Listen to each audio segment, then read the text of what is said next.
Good morning, dear comrades! We continue the conversation about car sound insulation. Last time we found out why the noise is bad and why it is sometimes very bad. The links to this last time is given here below the description. It turns out that it is not only a matter of comfort, but also a direct impact on health. This video is about sources of noise and the ways noise appears in the car cabin. As last time, I beg the specialist's pardon for some simplifications and liberties in terminology. Anyway, this is not a kind of scientific video. Noises in the car by origin can be divided into four categories: own, external, aerodynamic and internal.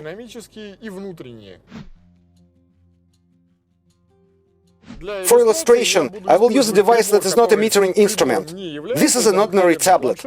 When using it as a sound level meter, its accuracy is plus or minus a kilometer or probably a light year. But to illustrate the noise in the car cabin, this accuracy is more than enough for us.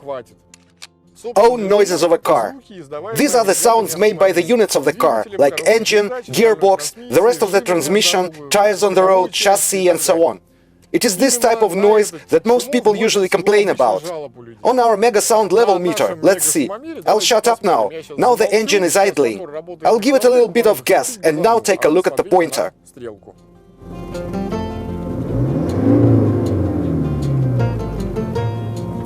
As you can see, the noise from the engine penetrates into the cabin.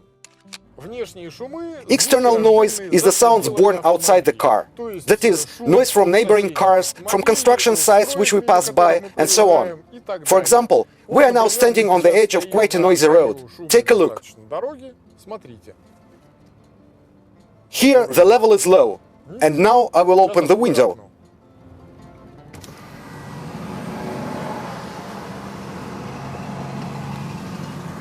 All clear?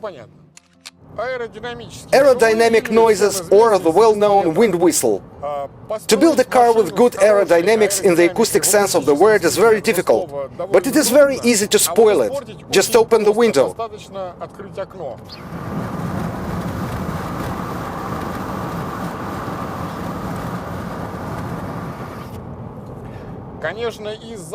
Of course, with closed windows, aerodynamic noises are still present, since it's simply impossible to make a car body in such a way that there are no airflow separations, and any separation is always a source of noise. Finally, internal noise includes sounds emitted by the equipment installed in the cabin. For example, a heater fan. Noises, well, all kinds of creaks of plastic panels, for example, belong to the same category. That means any sounds that appear directly in the cabin. Let's look at our similarity of the noise level meter. Now the fan is operating at low speed. I will shut up and increase speed. Look at the pointer.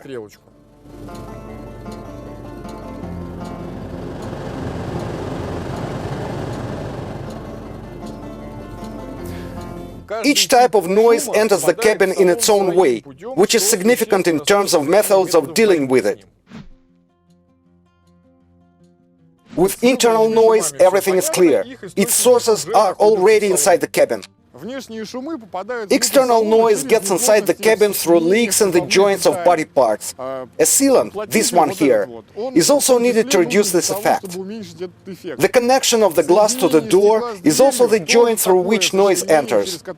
With some characteristics of the noise, if it satisfies certain requirements, so to speak, it can swing the door panel in an acoustic sense. And the door will already transmit this noise into the passenger compartment. We will also talk about this later in more detail. Similarly, aerodynamic noise gets into the cabin, with the addition that the oncoming airflow can cause vibrations of the body panels and give rise to the additional noise. You probably noticed that a flag in windy weather is far from soundless. Of course, the body panels are metal. They are not flattened like a flag, but the essence of the phenomenon is exactly the same. The most interesting, of course, is the noise from the engine and other units. Let's talk about this case in more detail on the example of the engine. Firstly, engine noise in relation to the cabin is external. That means, under the hood we have some kind of noise. It reaches the engine shield, the very partition between the engine area and the passenger compartment, and it either penetrates directly through the fabrication holes in the engine shield, or the sound vibrations under the hood cause vibrations of the entire motor shield, and they are also transmitted in this way to the passenger compartment. The path is completely analogous to the ingress of external noise through the car door. The second way is through all sorts of pieces of iron that stick out in the cabin with one end, while the other end is screwed to some unit. These include controls, steering wheels, pedals, gear lever. The problem is well known to the Russian UAZ car owners, where the gear lever is made in the form of a single, let's say, piece of iron. What I don't understand is that even in the classic cars of the 70s, the gear shift lever consists of two parts that enter one another, and there is a rubber damper between. This is done exactly to reduce the noise transmitted from the box to the cabin through the lever. Why they didn't do that in the modern UAZ, I don't know. But the blogger Pavel Kabanov came up with a solution. If you suddenly don't know him, but you just have such a car, you can look at the decision using the link in the description. It's simple and ingenious, I would say. But sorry, it's in Russian.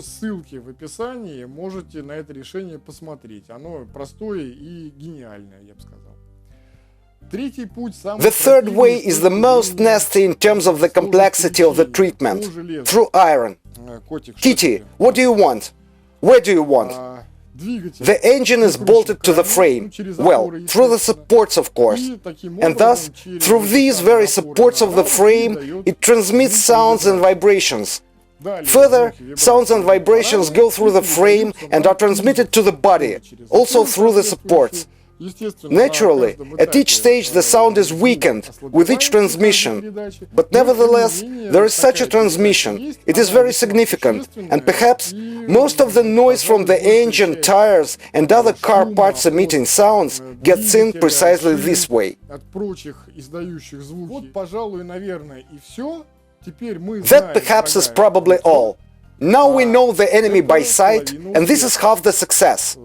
With this knowledge, we can begin to understand what, Cat? To understand the methods of dealing with the noise in the passenger compartment. To learn about them, subscribe. Good night.